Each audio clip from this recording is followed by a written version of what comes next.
This is from Liz Cheney, the #3 ranking Republican in the House of Representatives. She just released a statement saying that she will vote to impeach President Trump, that she will vote to impeach President Trump.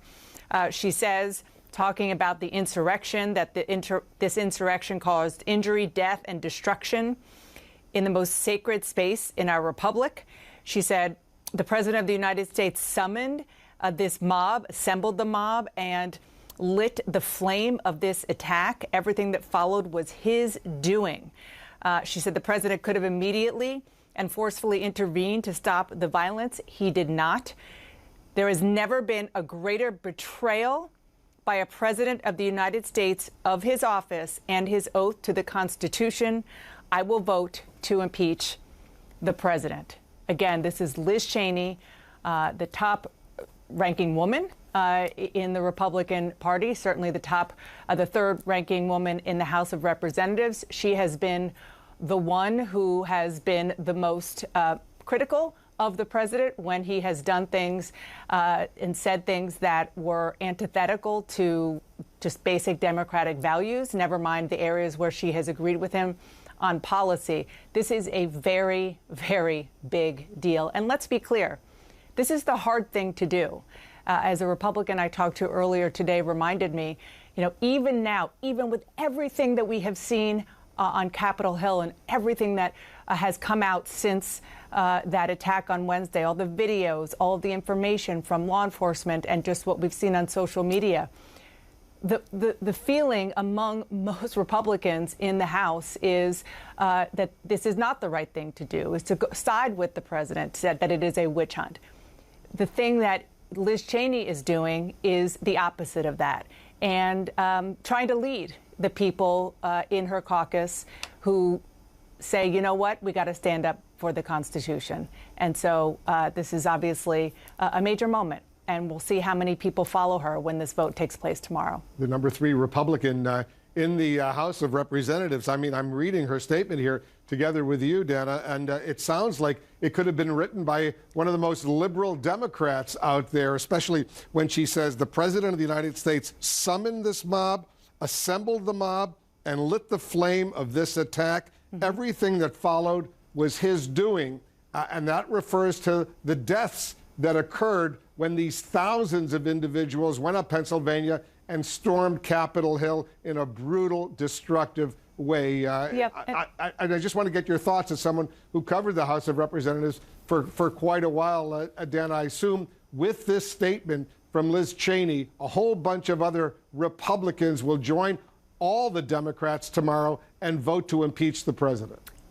I'm not sure. It's still unclear how many will follow her. She will give a lot of Republicans political cover to do so if they want to do what they believe in their mind is right, as opposed to what they believe and when it comes to principle, when it comes to the oath that they took, as opposed to what they think is politically expedient.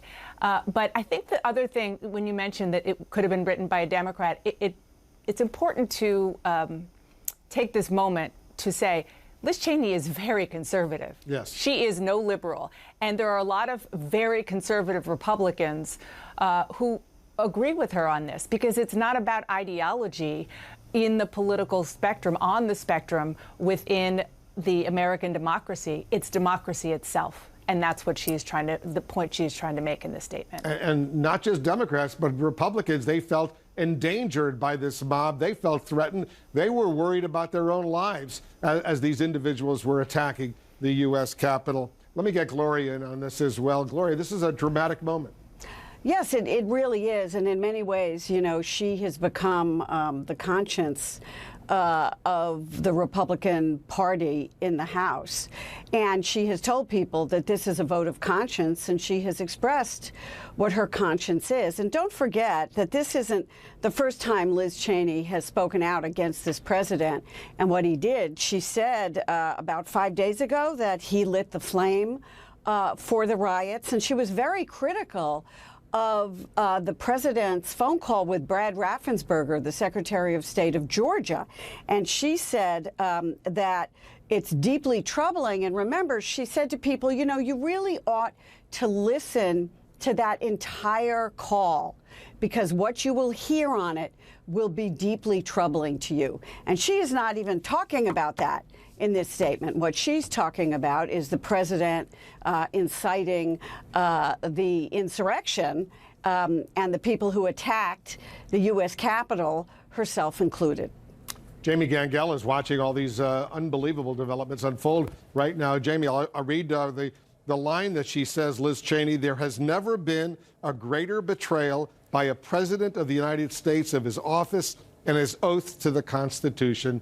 You've covered a lot of these Republicans and Democrats, but a lot of these Republicans over the years. This is powerful. Look, and I've covered and interviewed Liz Cheney for years, many, many times.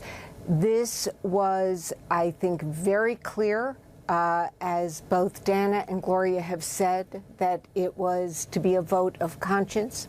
I think that there was no question that after she, like many other members, felt that the president did not respond, as she says in the statement, that was key in real time when the attack was going on.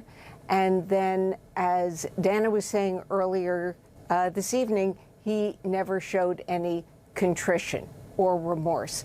There was no question in my mind that this was the way she was going to vote in the end.